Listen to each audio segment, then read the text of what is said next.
What's up, guys? It is the Gaming Goblin, and welcome to a very different type of video than the stuff I usually post on the channel. Today we're going to be taking a look at the latest hero shooter, Concord.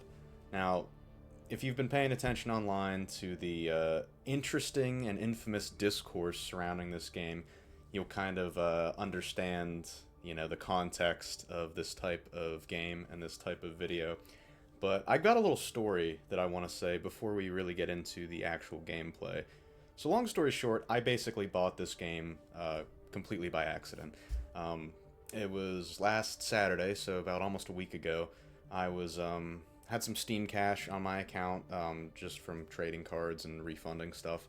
And I was like, you know what? Let's see what's new on the market. And I'd remembered that Valve's new hero shooter, excuse me, Deadlock was out. And I was like, oh shit, yeah, Deadlock, yeah. And but the thing was, at the time when I was browsing, I completely forgot the name of the game. So I was searching, and then I see this new hero shooter in the store page. I'm like, okay, great, yeah, there's the new Valve game. Boom, buy it, install it, hop into the game, and then I realize, wait a minute, this is not the Valve game. This is fucking Concord. And I just, like, the swath of, like, memories came back, and I'm like, oh my gosh, this game, I completely forgot. And it turns out Deadlock isn't even out yet. They just released a trailer, but there was a lot of people talking about it online, so just in my brain, I was like, oh, it's out already. So, I got this game by accident, and I was like, you know what, whatever, we'll play a few games, see what happens. And as you can kind of see here by my stats and whatnot, I've kind of been playing this game a good bit. It's actually not that bad, and we're gonna get into that more as we start. But before we go any further, let's hop into a game. Let's see here. So we got all our challenges here. I might as well just take you through.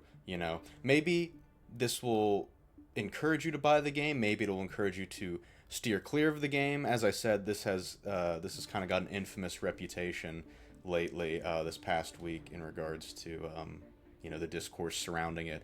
But here's the job board. You get your daily challenges. These, from what I've noticed, they appear to refill infinitely. Like, you'll finish 2 or 3, you'll get 2 or 3 more, so on and so forth.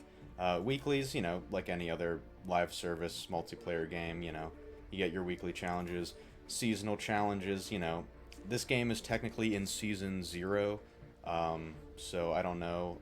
One thing I will note at this time, there is no paid battle pass. I think there's like a soft battle pass, and I believe that's the reputation, I think.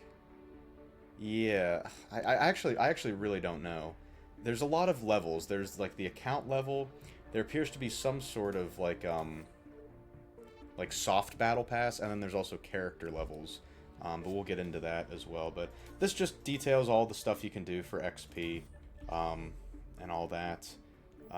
Another interesting thing here is the Galactic Guide. This is basically just the lore compendium of the game. And I will say, they put a lot of effort into getting a bunch of lore.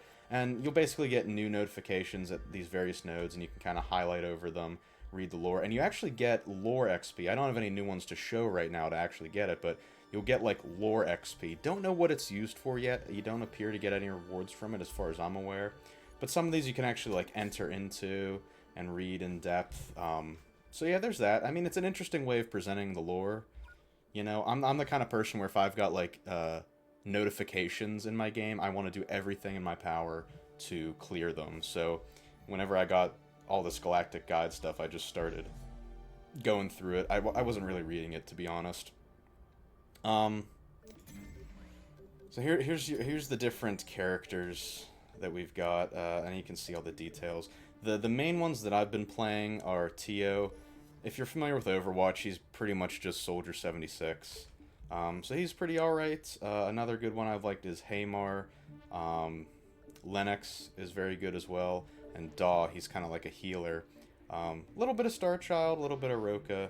But mainly it's been these 3 that I've been mainly focusing on. So let's just hop into a game.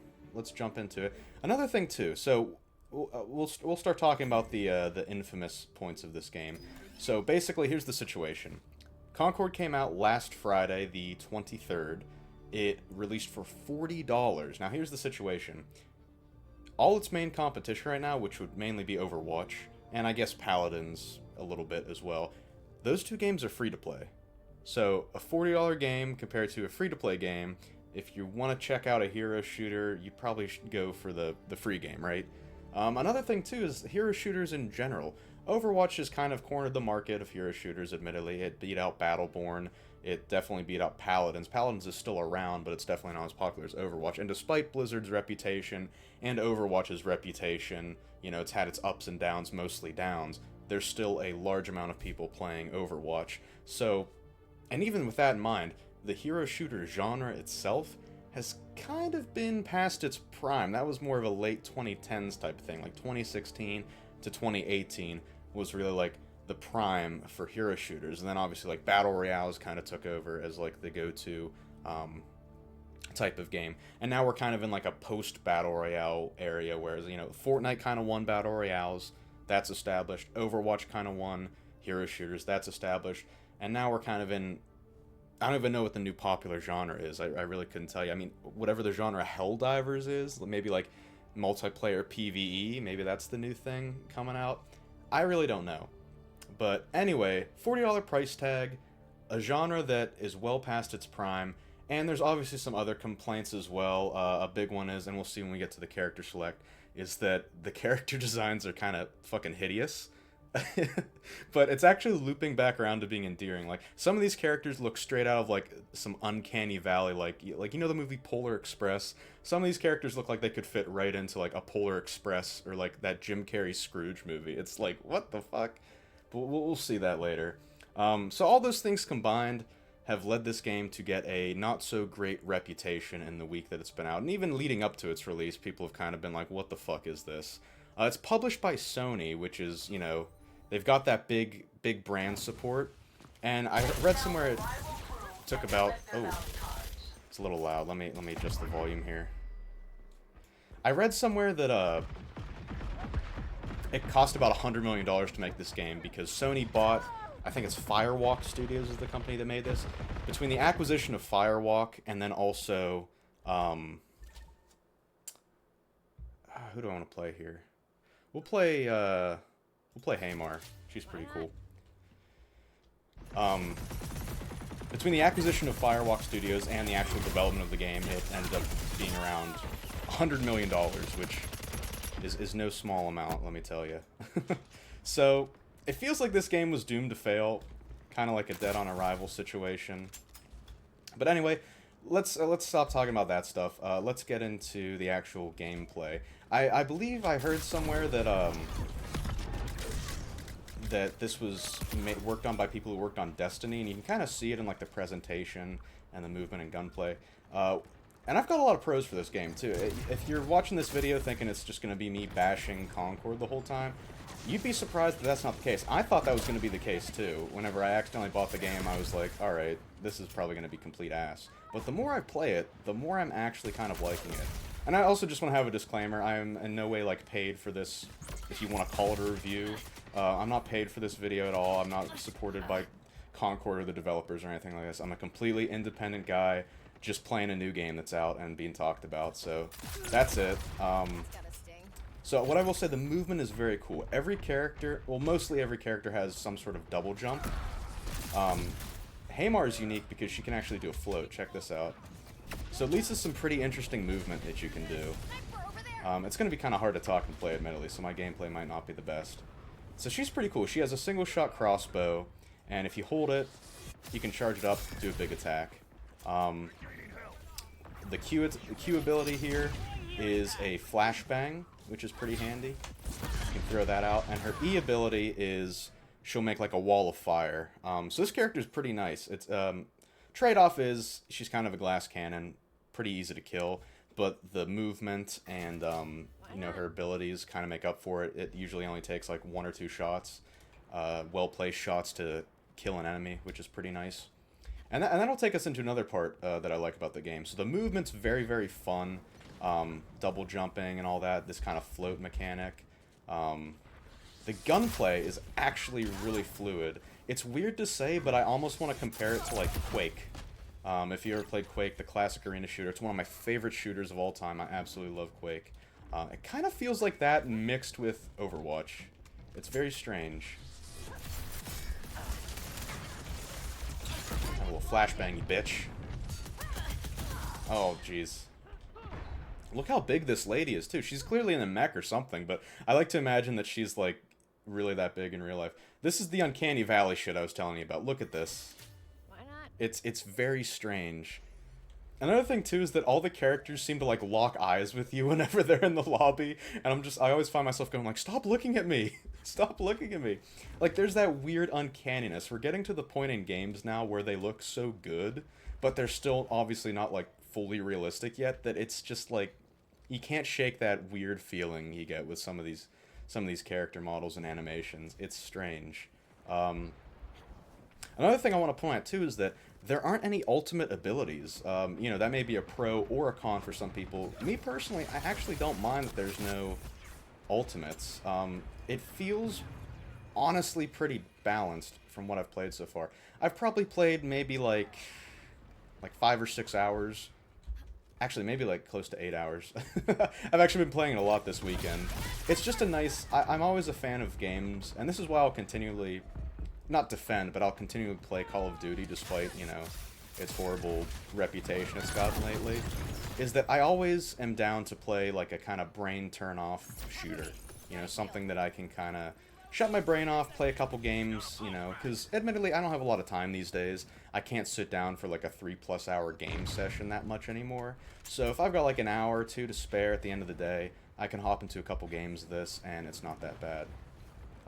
So another point I wanted to mention about, I'm kind of going to be all over the place with this video, but because of this game's infamous reputation and its pretty shoddy launch, it does not have many active players. It's released on PC and PlayStation, obviously, because it's published by Sony.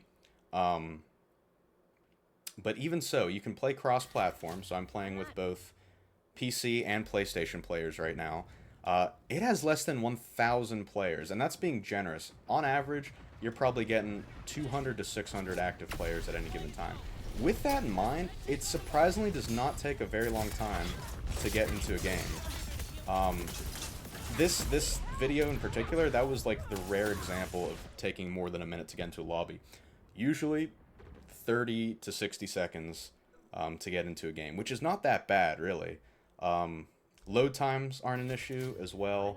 I haven't had any bugs, any crashes at all. The only thing I did have was yesterday launching into the game, I got like some sort of error, and I couldn't boot into the game. Like an in-game error, it wasn't like a Windows error. Quick restart, we're back in it. That was the only like performance thing that I noticed. I haven't seen any frame drops, no character glitches, no like weird physics shit. It's pretty solidly put together, I'll give them that. Which is weird.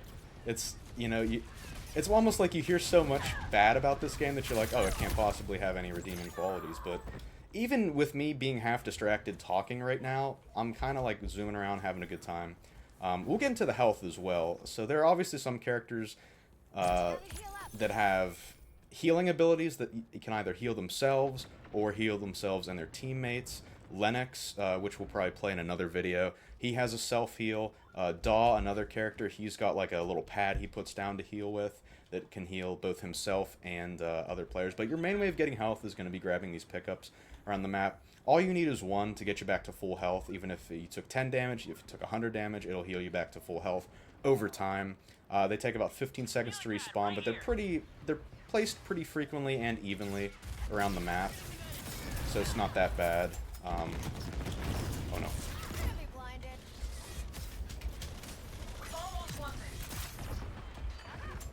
Here's that rocket bitch. Damn, okay. Yeah, I played this game so much the other day that I actually was, like, taking notes. And I've covered a lot of the points in my notes, but I'm going to bring up my phone here shortly and, and read just some more observations I've had about this game. Another thing that you'll probably notice as well is there's no text chat. There is absolutely no text chat, which honestly I'm okay with, especially in the hero shooter. I know Overwatch, I've played a good bit of Overwatch 1 and 2. It can be very, very toxic, especially in regards to, like, you pick the wrong character, or you're not doing something perfectly. There will be people absolutely crucifying you in the chat. You don't have to worry about that in this game. No text chat. Look at that, we won. There is in-game voice chats that you can join. I haven't done that yet. I haven't tried that yet.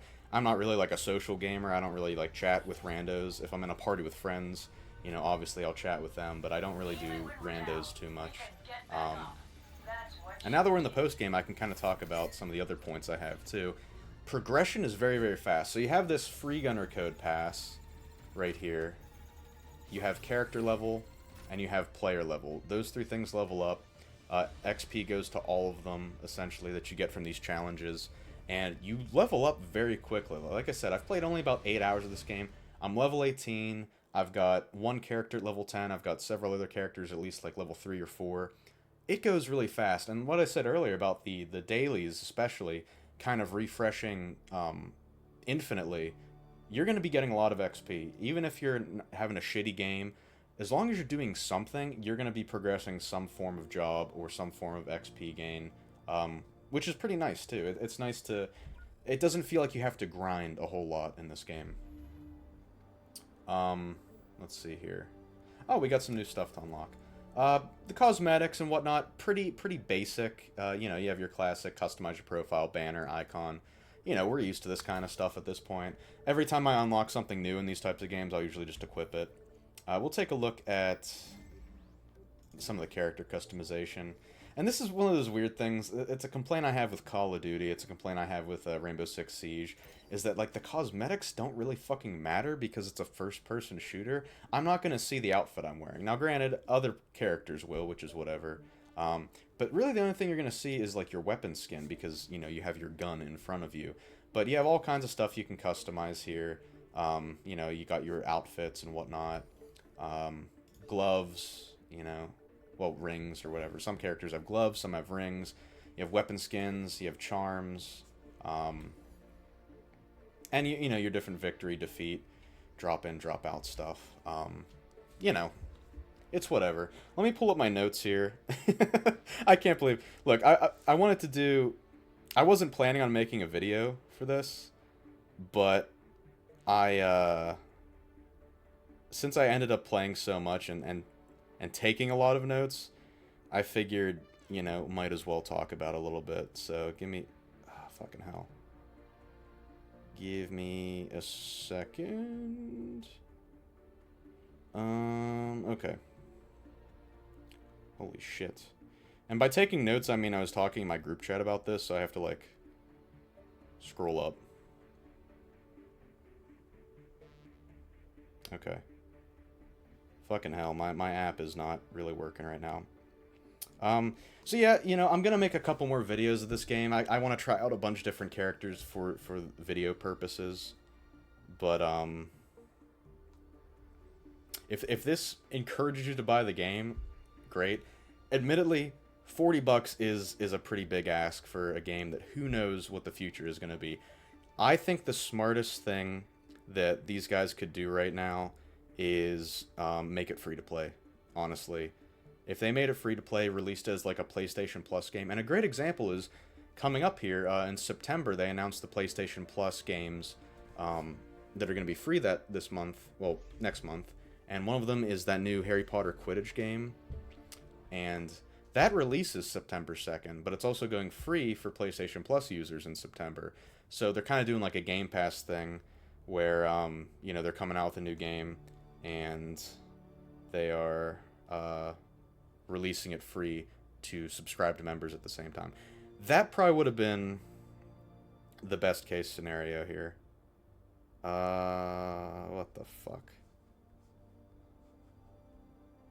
I'm trying to find it. You know what? I'm gonna find this. We'll talk about it in the next video. I don't want to waste any more of your time. But yeah, this has been a little intro teaser into Concord. I'm playing it so you don't have to. You know, I guess from my experience, to summarize, this is a great example of don't listen to what the internet says a lot of the time. try something for yourself if you're willing to put forth the money. And because I did, I actually ended up enjoying this game. And I'll probably play it a little bit, honestly. I hope that it doesn't end support after like a month and go dark like Battleborn did back in the day. But we'll see. Who knows? As it stands right now, this game's not doing very well review-wise, player-wise. But me personally, I'm alright with it. But that's going to do it for this video, guys. Let me know what you think if you want to see more of these types of videos. I do plan on making a couple more in the meantime. But yeah, that's going to do it. Hope you guys have a great day, and thank you for watching. I'll see you in the next one. Peace.